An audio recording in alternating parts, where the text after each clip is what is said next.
Davin, and thanks to Georgia River Network for getting everybody together. I appreciate it. I'm going to change the pace just a little bit from the great video that we just had and the introduction to the Chattahoochee here, and start in on the personal stories that I think we'll hear more of throughout the day. When I got the announcement from Georgia River Network about the different format of this year's conference, it talked a lot about personal stories, or at least that's what I saw in it. So I started thinking about all the rivers I've been down and the work I've had the great privilege to be able to do in the state on the rivers, but I also started to think about my own upbringing, and that's where I landed when I talked to Jesslyn about it.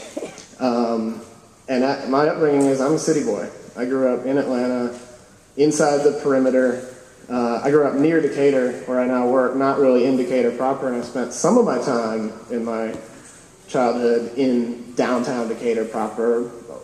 One iteration of soccer team play was with practice at soccer fields that are in downtown Decatur, Epster Fields. And I spent some of my preschool years at Decatur Presbyterian Church, the old Presbyterian church right there on the square. My dad refers to that as my Presbyterian phase when I was 2 and 3 and 4, which didn't continue. But I basically grew up in the burbs of DeKalb County. However, I was very fortunate to grow up in a very, very green place with really fantastic woods and true wildlife and lots of green forested places and creeks for kids to roam in. It's really fantastic thinking back to have grown up so much in town, to have had a place like that to be in. So we spent a lot of time in the creeks as kids all through our neighborhood. Right behind our house was a floodplain with a tributary that was just full of salamanders. We called that the Little Creek. That ran down to the Big Creek. And we spent a lot of time down there too. Me, my brother, all our friends, and things like that. So it really was a nature experience, despite growing up basically in the suburbs and pretty close into town. As we got older, a lot of kids lost interest in all the nature stuff. And we're off doing other things, sports and everything. But I retained a lot of that interest and spent a lot of time, even on my own, down in the creek.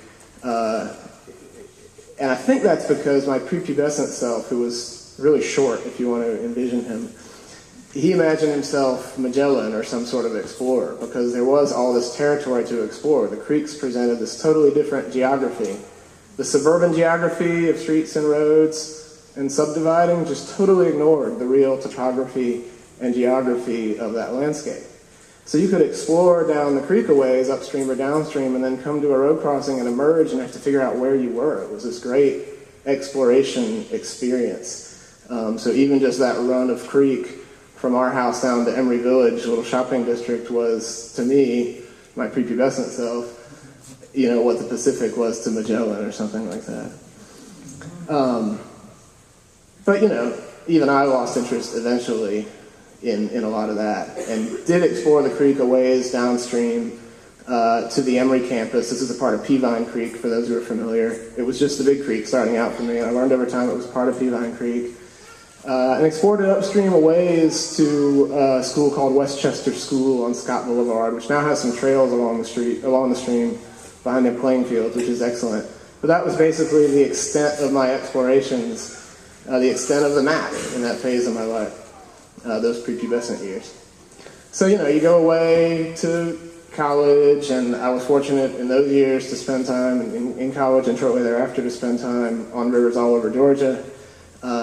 You learn about drainages and watersheds. You learn, for instance, that the eastern subcontinental divide is that ridge with the train tracks on it right there in downtown Decatur. And you learn about how stormwater works in an urban environment. And one day in my earlier mid-20s, I think, I found myself back at home at my parents' house with time on my hands. I guess I was not gainfully employed at the time. And as I told my wife, even in your mid-20s, as a man, you're still sort of prepubescent. And I thought, what the hell? I never went all the way to the source of the stream. I never, in all that exploring, actually found out where the creek came from above Westchester School. I knew it was daylighted right next to the post office on Ponce in downtown Decatur, but I never walked that stretch to link it up. And that was, in the 12-year-old self, that was what you had to do. You had to walk that stretch and connect it up, else you were not a real explorer. So I connected that up from Westchester School up to the post office, just walking down in the creek, getting wet and muddy, but basically in people's backyards, but staying down low so they wouldn't see me below the creek's bank. And then I finally made it to the post office, And the creek is kind of in this ditch beside the post office, but it's not small. It's a good 6 feet wide or something like that. And I thought, all right, well, I got to find it. This is obviously not the source. It's kind of still a big creek. I've got to keep going up from here and find it. And you look up from there, and there is no creek. It's totally piped in culverts and in pipes underground. It's part of the storm drainage network because this city, this almost 200-year-old city of downtown Decatur, has been built on top of it, like so many creeks that we have. But I thought, well, you still got to be able to find its source. So I continued the exploring, only it shifted gears completely from being something down in the woods behind people's houses to being something in this totally urbanized place of downtown Decatur.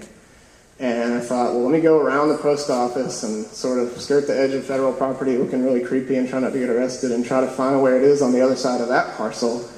And there's this low point in the street, and I look in a storm drain, look straight down through the storm drain, and there's running water down in there. So, oh, there's the creek, and I never noticed how low this is here in front of the rec center, which also houses the little Mayberry City of Decatur Police Department. And they have signs if you park there to warn you about flash flooding, because you're on top of the creek itself. And right above there are the soccer fields I played at as a kid at Ebster Fields. So I thought, well, let me keep going up from here, and I go around behind the rec center to the next street crossing.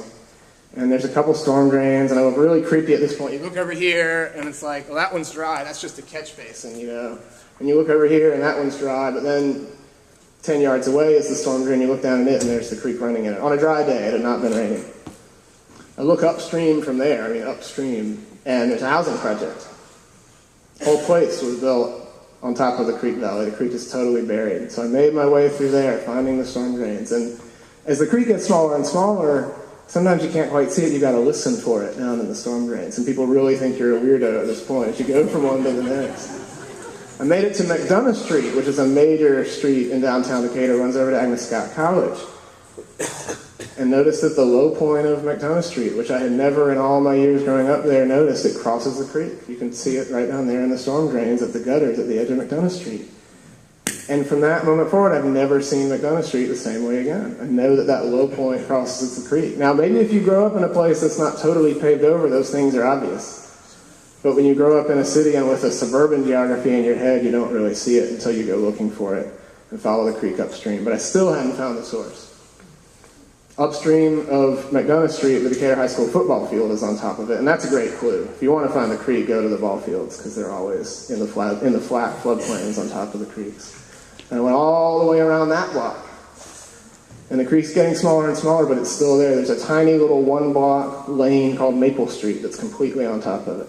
And there's a row of storm drains that cross all of Maple Street. And you look down in those grates, and you can still see it, and you can still hear it, and not get hit by a car while you're finding it, because Maple is a quiet little street. At this point, even though I'm in that creek valley and I can find it, I'm getting near high ground, even though that's the low ground. I'm getting near the ridge with the train tracks that divides the Chattahoochee drainage and Peavine Creek from the Okmulgee drainage in the South River. And my hunch is that the creek's coming down off that ridge. But it takes a while exploring around, and the creek fooled me, and it didn't come from there. It came from the other way.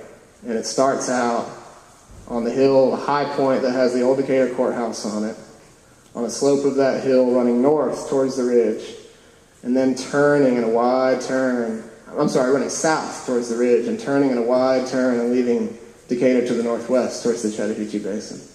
And it turns out that the creek has its source somewhere under pavement on the slope of that hill behind the old Presbyterian church where I spent my preschool years. And it just struck me all of a sudden that here was a place I had already known in all these different ways, and I had never connected all those different ways together. And I have never seen, not only McDonough Street, but all of downtown Decatur. I've never seen that landscape the same way again.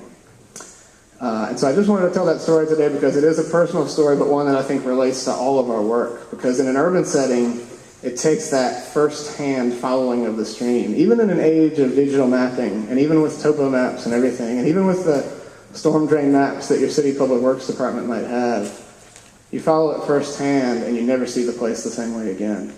And so it's something I recommend doing with the people that we work with when we do want to educate people. Getting them out paddling is fantastic. They'll have a great time. Getting them out peering into storm drains and crouching down and listening for the creek that might be running under there, I think it has some value too. So I just wanted to tell that story today. But thanks.